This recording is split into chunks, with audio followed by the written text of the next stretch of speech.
வணக்கம். இன்னைக்கு ஆன்மீகம் பற்றி ஒரு பதிவை பார்க்கலாம். யாருக்கெல்லாம் கடவுள் பக்தி அதிகமாக இருக்கும் அல்லது ஆன்மீகத்தில் ஈடுபாடு அதிகமாக இருக்கும் அப்படின்னு பார்க்கலாம். பொதுவாக ஆன்மீகம் அப்படின்னாலே 5, 9, 12 இந்த வீடுகள் பலம் பொருந்தி இருக்கணும். அவங்களுக்கு தான் இந்த கடவுள் பக்தி ஆன்மீகம் இதிலெல்லாம் அதிக ஈடுபாடு இருக்கும். 5ங்கிறது நம்முடைய பூர்வ புண்ணியஸ்தானம், நம்முடைய கர்மா பற்றி சொல்லுகின்ற இடம். 9 அப்படிங்கிறது பாக்யஸ்தானம். எல்லாமே நம்முடைய முன் பிறவிகளை பற்றி சொல்லுகின்ற ஒரு இடம். அதனால் தானோ என்னவோ தெரியல, அது கடவுளோடு சேர்த்து விட்டுருக்கார். 12வது வீடு பார்த்தா கூட அதுவும் மோட்சத்தை பற்றி சொல்லுகின்ற இடம்,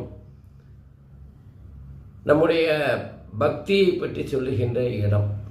அப்போது 5, 9, 12 இந்த 3 வீடும் பலமாக இருந்தாலோ, இந்த 3 வீட்டோட அதிபதி ஏதாவது ஒரு வகையில் குரு, கேது, சனியோட சம்பந்தப்பட்டாலோ அந்த ஜாதகருக்கு ஆன்மீகம் சம்பந்தமாக நிறைய ஆர்வம் இருக்கும். இப்போ ஆன்மீகம்னு தெய்வ பக்தி அதை எடுத்துக்கலாம். பக்தியிலேயே 2 வகை இருக்குது.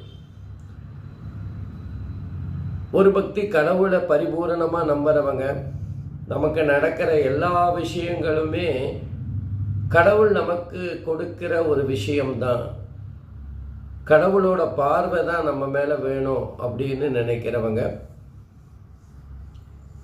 இன்னொரு குரூப் இருக்காங்க, கொஞ்சம் பலவீனமானவங்க.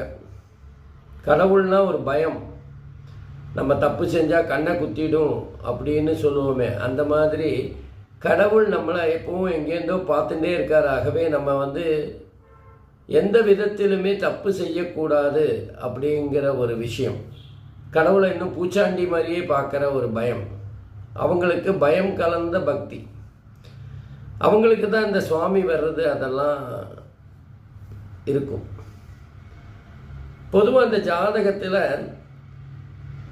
5, 9, 12 சம்பந்தப்பட்ட அவங்களுக்கு ஆன்மீக ஈடுபாடு ஜாஸ்தின்னு சொன்னோம். அதே மாதிரி குரு, கேது, சனி இது 3 ஆன்மீகம் சம்பந்தமான விஷயங்களை சொல்லக்கூடிய கிரகங்கள்.